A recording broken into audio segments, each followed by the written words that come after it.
to, motion to approve the minutes to July 15th, July 29th, August 18th, July 15th, non-public. Make a motion to accept. And I vote to approve the minutes except for August 18th. I will abstain from that. Oh, yeah. Something like that. Up to ex officio report. Okay. On August 7th, myself and Kathy Lund, the ambulance captain, went to Canaan and met with Chet Hagenbarth, the town administrator, Scott Johnston, a selectman, and Steve Kulats, who's the interim chief. So he's in charge of the fire and ambulance there. And the topic of conversation was our ambulance service here.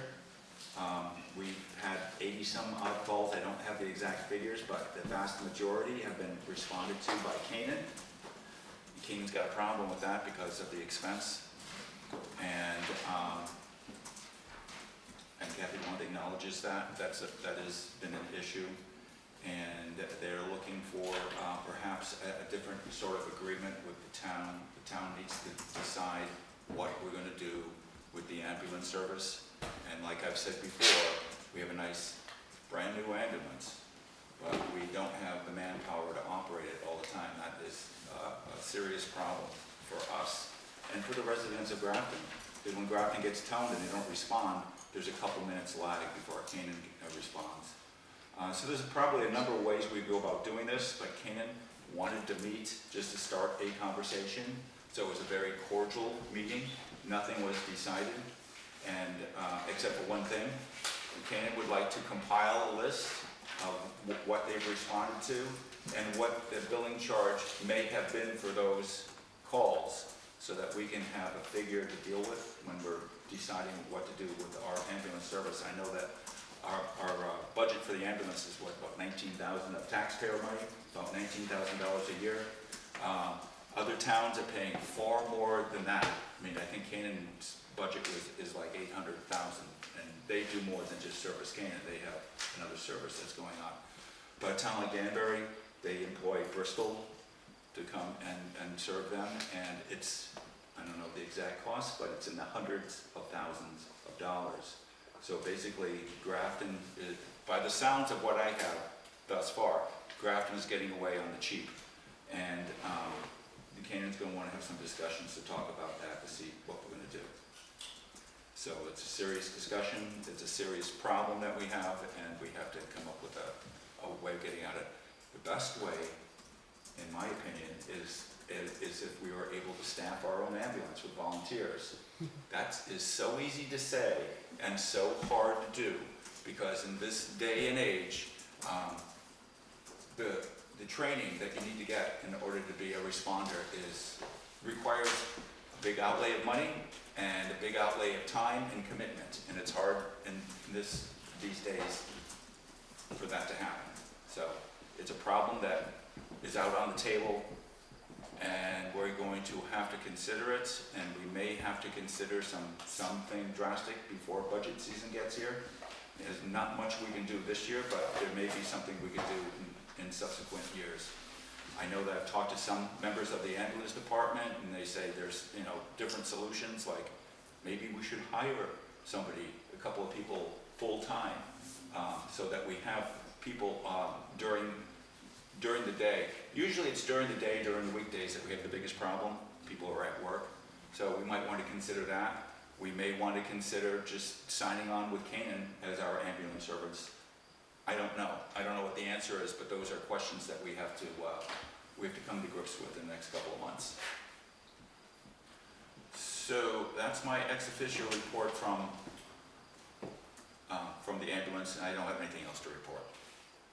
Yeah, I got nothing.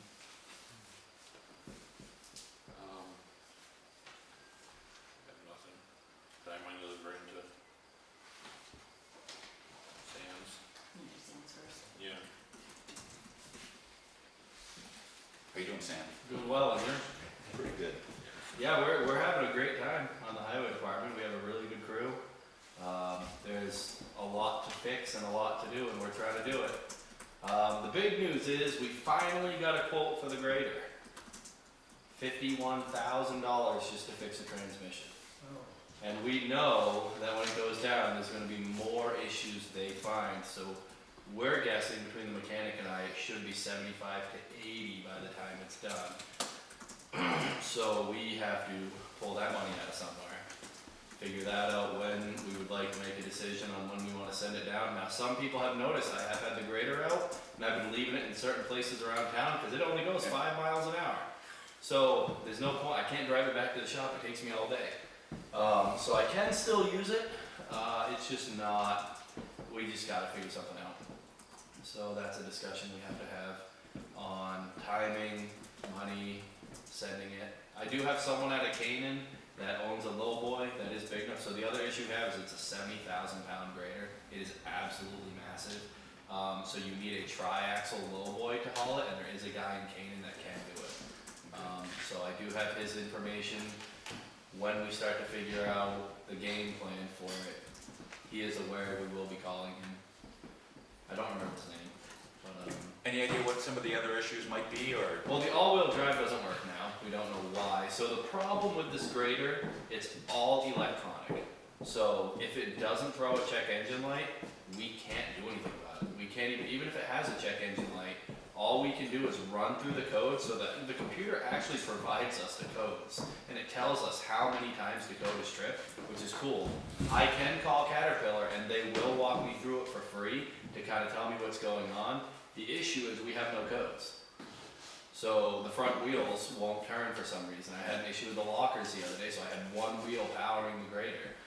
So it was very difficult to grade, but then when I was grading Lower Sergeant the other day, my lockers were working and I was doing fine. So we either have, because of the transmission issues, we are having rear end issues. In this grader that we have, the transmission and the rear ends actually have multiple pumps that pump the fluid back and forth through everything.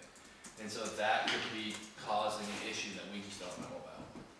So that's another big issue.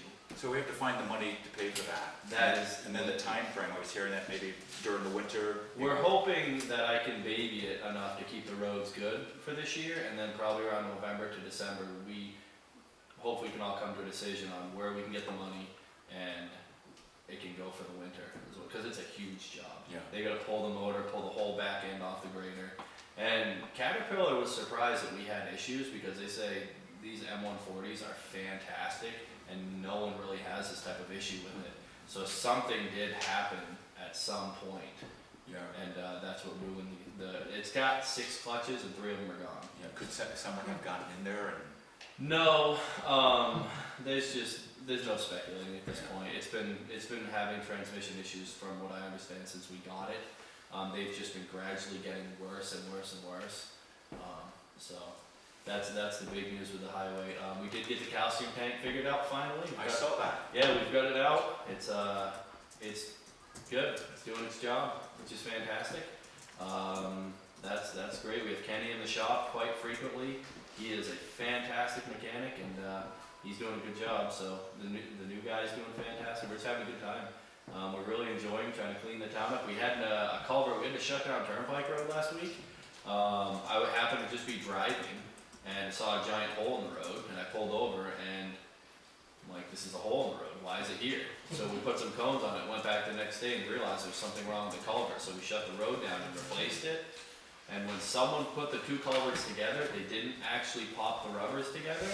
So they just set the culverts inside one another, and over time they started to separate, and then they ended up underground, not touching.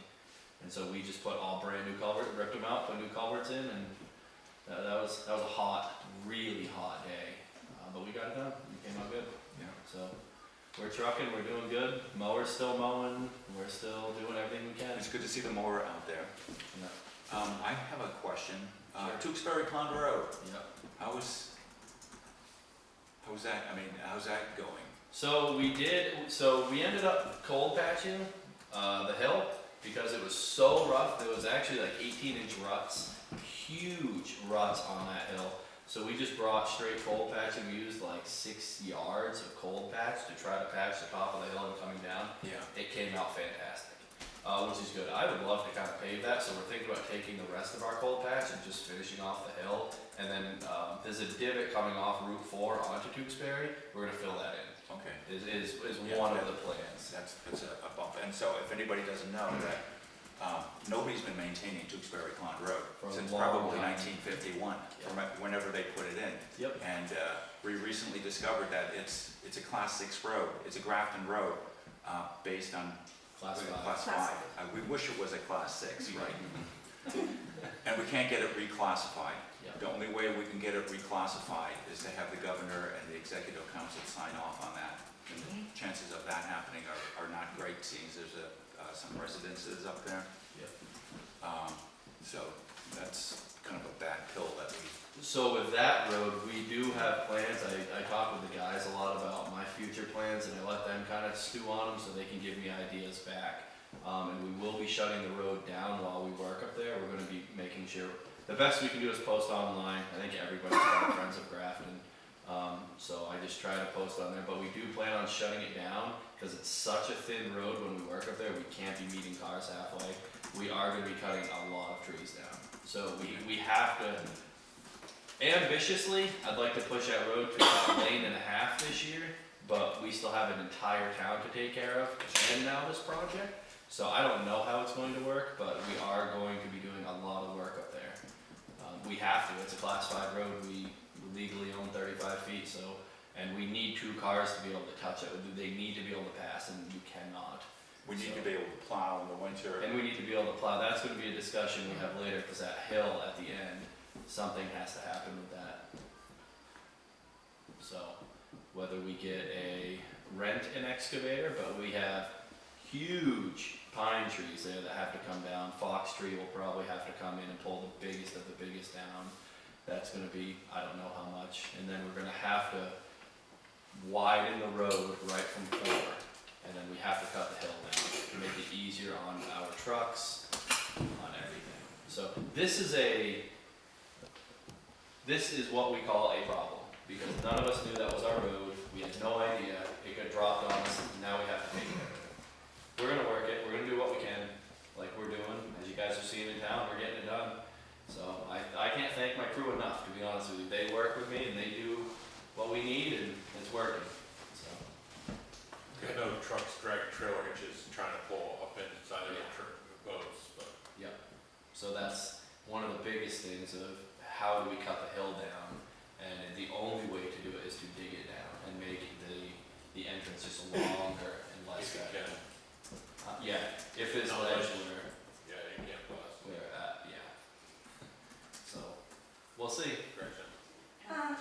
I have concerns about what Sam is proposing for that road. I agree that now it's recognized that it's a Class 5 road. I don't understand how exactly it is that the town had a responsibility of it, because generally it takes a motion by the county commissioner to do it, and I have yet to see anything come in that says the county commissioner has done that. The road, the right-of-way is 2 rods across, which would be 33 feet.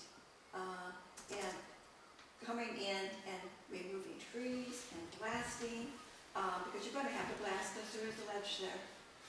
And you're talking about a huge amount of money and changing the character of that road completely from what it happens to be for one resident. And it's going to turn it like Grafton Pond. You're going to end up with people coming up there, and when the parking lot is full, they're going to start parking along the road. And Walter Buckwell was able to plow that road. With his plow, I would think that we would be able to have a plow that would be able to plow the road as it is, without all the work that's being proposed. And expense, this is a large amount of money we're talking about. Yeah, but It is. have you ever met another, towed a boat and met another truckload boat on that road? Of course not. One of you was screwed, because one of you was backing out or in. So, But again, the state was responsible for laying out that road. The state was responsible for initially building that road. It's not the town's responsibility to be building that road to Class 5. and they handed it over to the town. They didn't hand it over to the town. Mr. Bassett put it on as a Class 5 road for block grant money. And the select board didn't know about this. It wasn't brought to us as a legislative body for us to decide to do this. It was just an agreement between John Bassett and the state when Tewksbury Pond was no longer a trout pond. When it became no longer a trout pond, that's when you were allowed to be able to fish Okay. Tewksbury during the winter time. What's unfortunate is, you know, this whole scenario is unfortunate, but it's what we have now. And so the agreement we have is 2 trucks towing boats cannot meet on that road. So we have to widen it. There's nothing we can do except widen it at this point. And from ditching, our plan is to not buy material to try to widen it. We're going to try to, once the trees are down, there's a hill on the right side, and we're gonna fill that in with a lot of our own material, so it's gonna be free, just trucking, I mean, it's our trucks anyway. And then as we try to widen it, we're gonna take the material from the trees and put it over the edges as well. The goal is really a lane and a half, just so someone can move over, another truck can come by. And unfortunately, it's just something we're going to have to do. There's no way around it at this point. We can't hand the road back. It is our responsibility, and it needs to be a Class 5. And if it's a Class 5, we have to think of everybody's safety on the road, and that's the route we're going now. I agree, it's going to take money, it's going to take time, and we have neither one of those right now, because this is just another bomb kind of dropped on the highway department. But when we have the time and when the money comes in, we're going to allocate some to that road. Moving on. You have anything else, Sam? I think we're going to look at another grader. The one that we were going to look at sold, but one town over from there in Mass has a 96 Champion that seems to be in good shape. We did go look at an Alice Fiat last week over in Vermont. That was not in good shape. We were not told the truth about it till we got there and realized that was a mistake. So the thought is, this grader bomb was dropped on us as well. So we're just trying to figure out a best way. If the grader goes down, we have to take care of the roads. You guys did get the email from that fellow down in Milford about grading roads, but he's $1,000 a day. So that's ridiculous. We might, if the grader does completely blow its transmission, there is a chance, but I'm hoping not, that might have to be a route. But I'm just hoping we can make it the next few months by just limping it along so we can get it down there for the winter. That's my goal, I'm just letting you guys know. So, yeah, that's all I got. Thank you. Thanks. Moving on. Gretchen, Town Hall floor.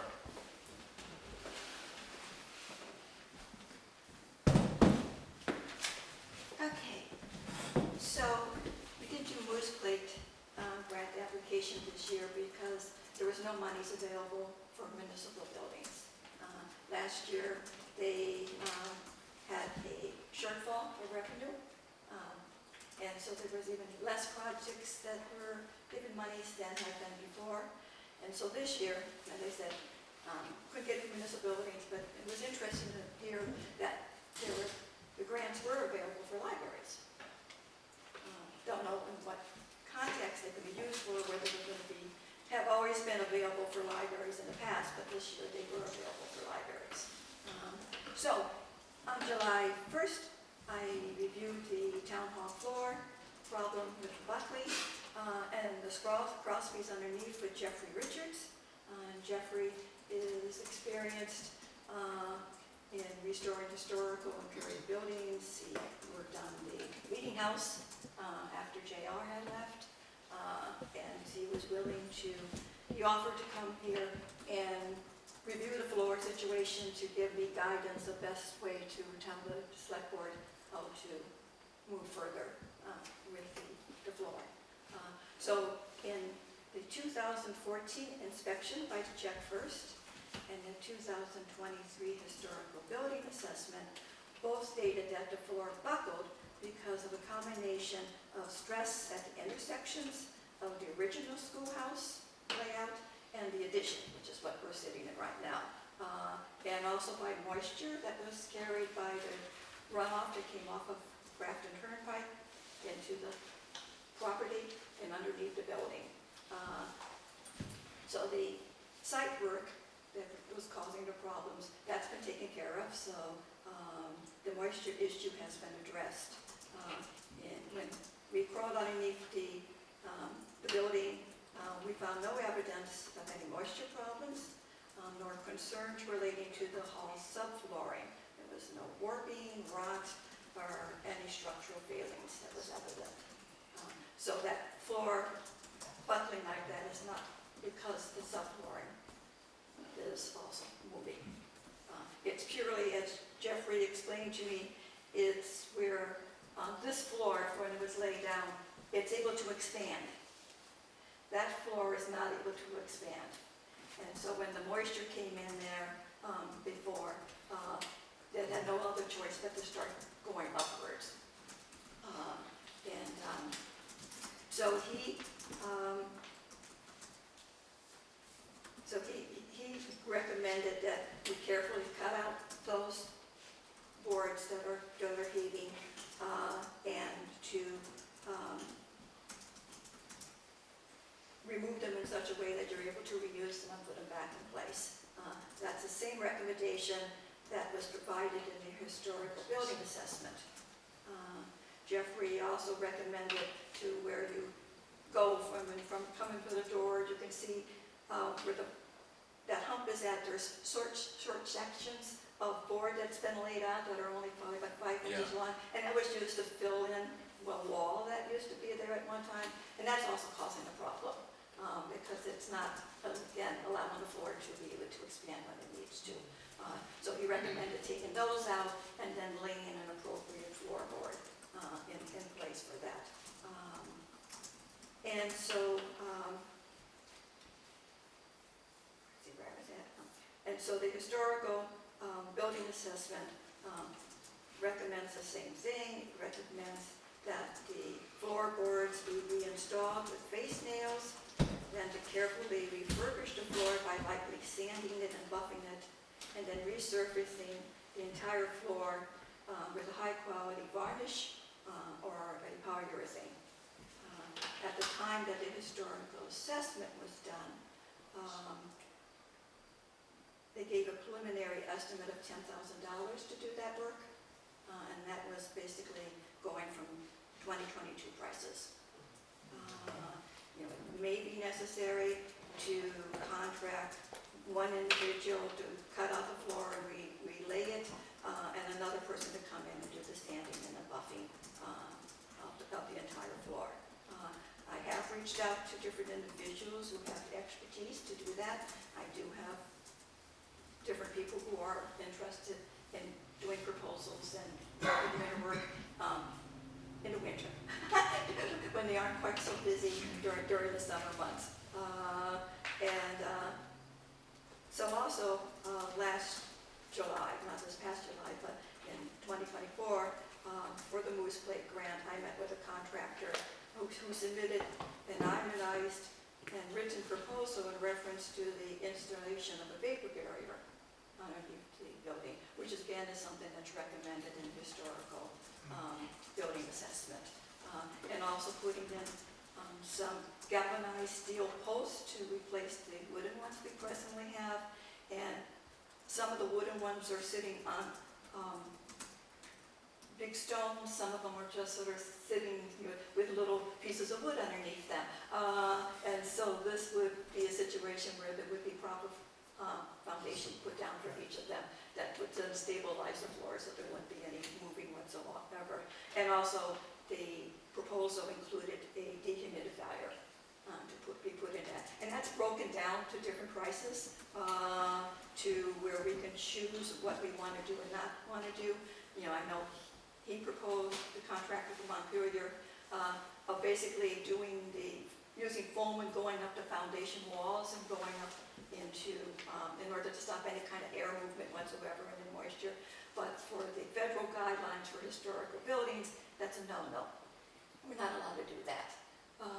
And we can we can do it if we want to do it, but if we went down the road and wanted to get federal monies or get Moose Plate money or L-chip monies, for some reason, they would say, no, you knew that you weren't allowed to do that, and so they wouldn't consider us for that at all.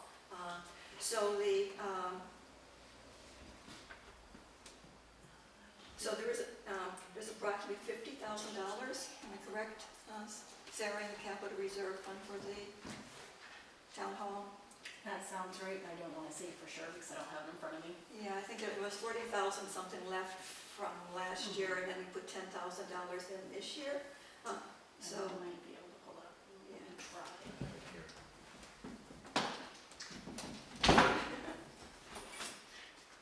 but there's enough monies in the capital reserve right now to both address the floor and to do the work that needs to be done underneath the crawl space.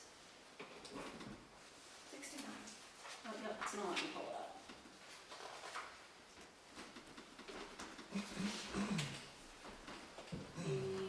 Next page. 70 then. Town Okay. hall repairs, we've got 38,489.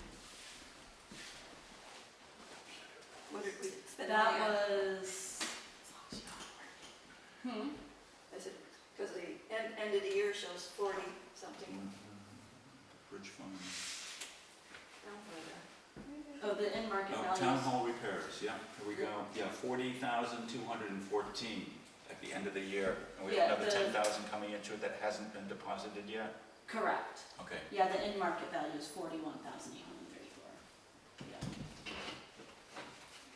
And then, yeah, that one, it's in there now, but it's not on this report.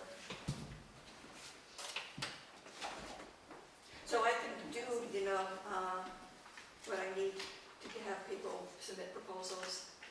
The select board want me to do that, and I can recontact the person from Montpelier to see how the price might change, if you guys are interested in following that. I am. Great.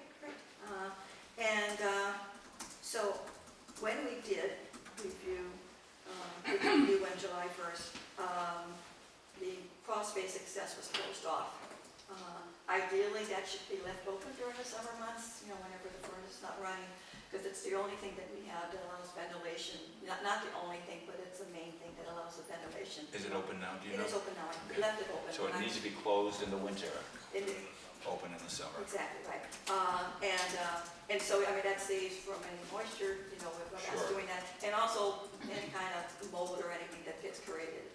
It can make it musky in here if you don't have that air circulating. So Jeffrey, because of his love of antique buildings so much, he offered to construct and install a window frame with a screen and hardwood off over top of it. Have you Yeah, seen it? Yeah, and he's done that. And I said, yeah, do it. So I accepted his offer, so it's been done in place, and so I think it would be nice for us to send him a thank you. And then also, I recommended that we keep the trees and stuff cut back behind there, and the sumac is coming up like crazy. And there's other trees coming against the foundation, and as that starts growing into the foundation, it's going to cause problems. Yep. Right, exactly. So that's it, Okay, okay? that's great. Thank you for all the work that you've done. I can see just looking at your notes that you've been pretty busy. Trying to, yes. Thanks, Gretchen. Oh, sure. To Heather Hunter, public assistance. Yeah, that works. Musical chairs. Okay. All of you should have your code. Give you this.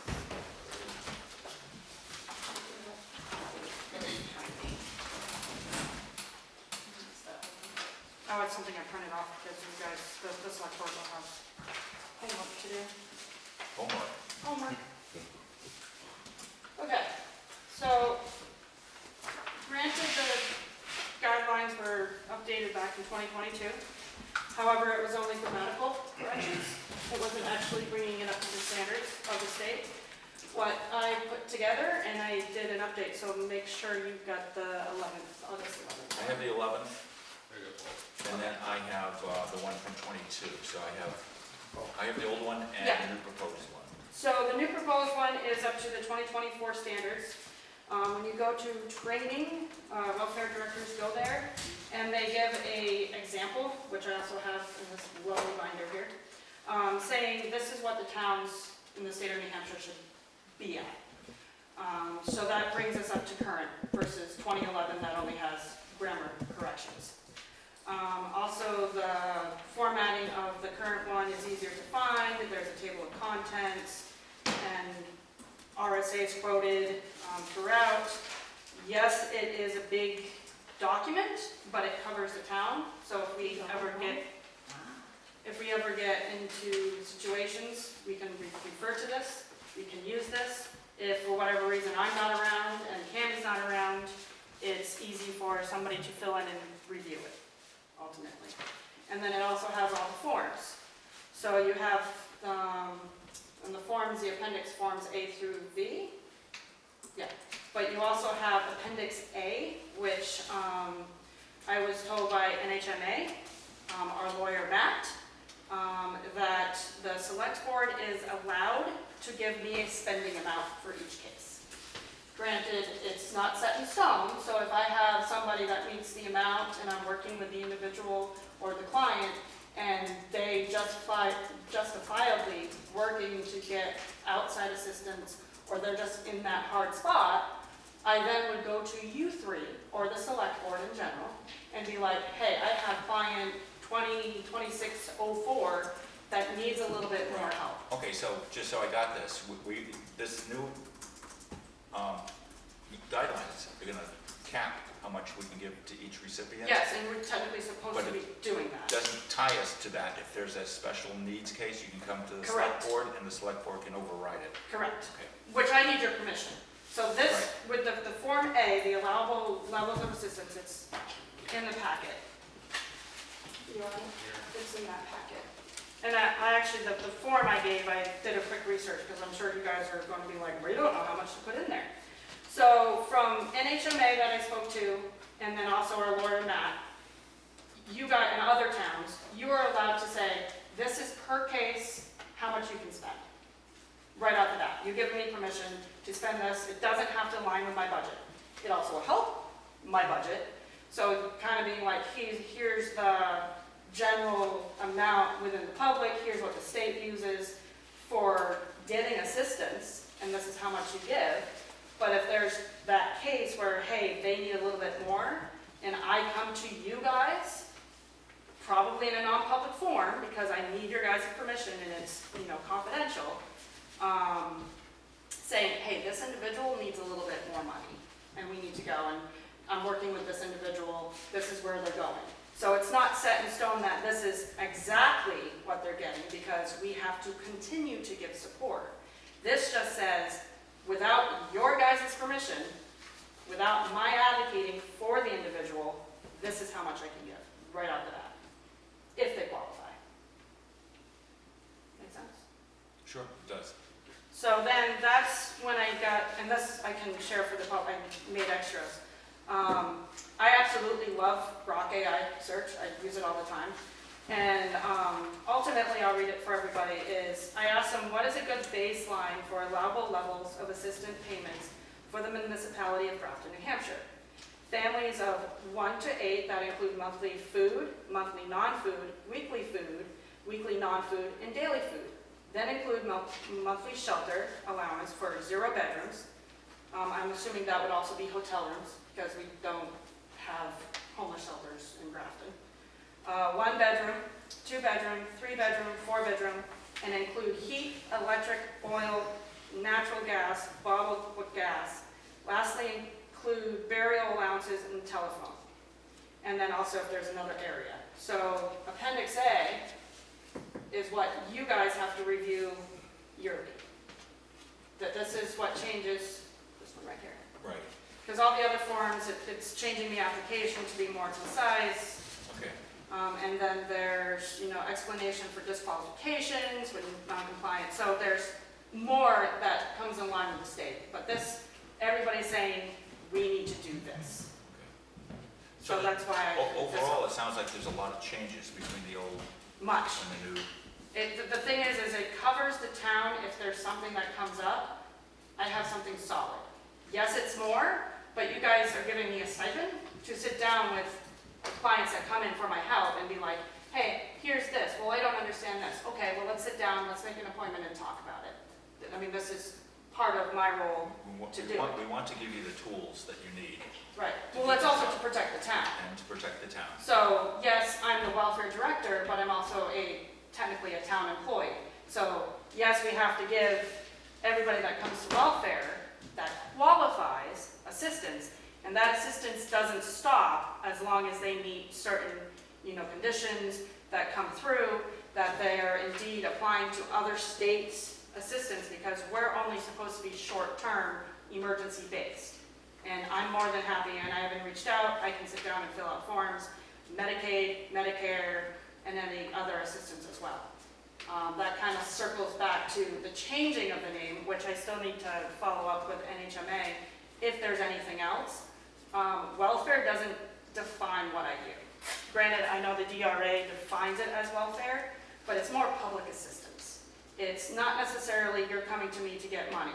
You can come to me and be like, hey, I have this elderly father or mother and they're having issues and I need to do Medicaid and they're looking at a nursing home. How do I fill out long-term Medicaid? How do I, go after that? How do I continue to do that? So it's public assistance is the broader term. It's not welfare because I'm not just handing out So checks. you're assisting people with problems that they need to solve that doesn't necessarily involve money. Correct. Okay. Or That's putting a great. lien on their house. Putting a lien on their house. Because unfortunately, if you come to us, we put a lien on your house because it's a welfare lien. Because we have to provide an assistance even if my budget is zero, and we have to try to recoup that money somehow. Any other questions? Yeah, what do we need to do with this? Okay. Review it? So, well, that's why I brought the Grok AI form.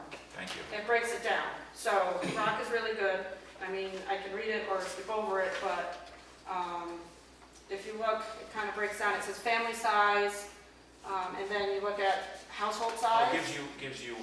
It gives you the breakdown money, and then it tells you where it's coming from. So also, we're using different resources, and that's why I like Grok. Is they're using it a Good Lake baseline from NHMA, New Hampshire Municipality Association model, then SNAP minimums for allowance, so food stamps, HUD fair market rents. So it pulled in, it took Grok for like 3 minutes to find all this information, which was impressive. But it's using the different resources to be like, hey, this is what is the standard, this is what everybody else is going off of. It's just not you three coming up with horrible numbers or low numbers because, well, welfare doesn't have a huge budget. But then that would also, this coming year would reflect. I know this Grok said $1,500 for burial. I disagree with that. I think it should be $2,000 because cremation is $17. But again, that's I'm not going to hit the nail on the head every time, but it's in the ballpark. right. So So that's our homework. yeah, unless you guys look at this and agree with it, I could pencil it in. And then if you guys got a chance to review the public assistance, we can do approval today. I'll sign it, and then the three of you can sign it. I think we need to review it more before we sign it. I agree. Okay. I'd like to look at these, I have some people in the know that might be able to help me look at these Yeah. Grok supplied figures and see if they're okay or not okay. I looked at it relatively quickly today, and it seems to be spot on. Looks pretty much okay. And then, of course, the bedroom and allowance, the electric. Yeah, So, nothing's cheap these days. telephone allowance is also there because that's on the form, and I'm guessing that's landline, but you could also add cell phone, because this is just a suggested form, you guys could even add to it. And then there's the new application, so Appendix E lists all the documentation that, as welfare director, will use the application for assistance, which would update that. Releases, notice of rights, budget worksheet, notice of decision. So it's just recognizing that, hey, here's the current forms that need to be adopted and Sure. accepted. Yeah, There was one major difference between the old one and this one, that if we recognized this one, I would actually been able to use it in a client case. But because it wasn't approved, I couldn't use it. yeah, until it's approved, you're stuck with the old ones. Yes. I understand that, so we want to act with haste, but we don't want to be too hasty, we'd like to digest it a little bit before we sign off. Yeah, and that's no problem. Any And once questions? again, I appreciate all the work that you've done on this. Yeah, That's a lot of work. it is, especially when I found out that, last minute that there was a update. So the first one I put together Yeah, was I know. back from 2022, and then the guy's like, no, we got a 2024, and I said, well, that would have been nice, so I actually reached out to the Danbury, welfare director, because I had a case with her recently, and told her, hey, by the way, there's new guidelines, and she's like, what? So, any other questions? Can I go back a couple topics when I still have Heather, please? To the ambulance, is that okay? I just have a couple questions, like, how many people would you need? When we go to public comment, we can go Okay, back gotcha, there. thank you. So, we're going.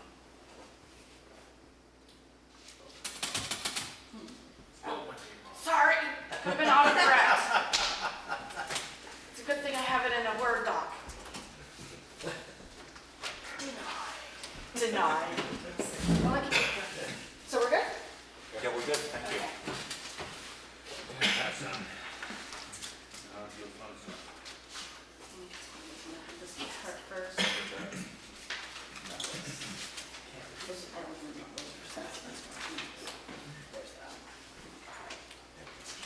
Off to a timber tax abatement, OP number 24-181-10-T. Jesus.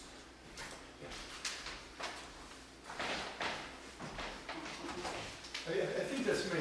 I'm Bob Yes. Benson.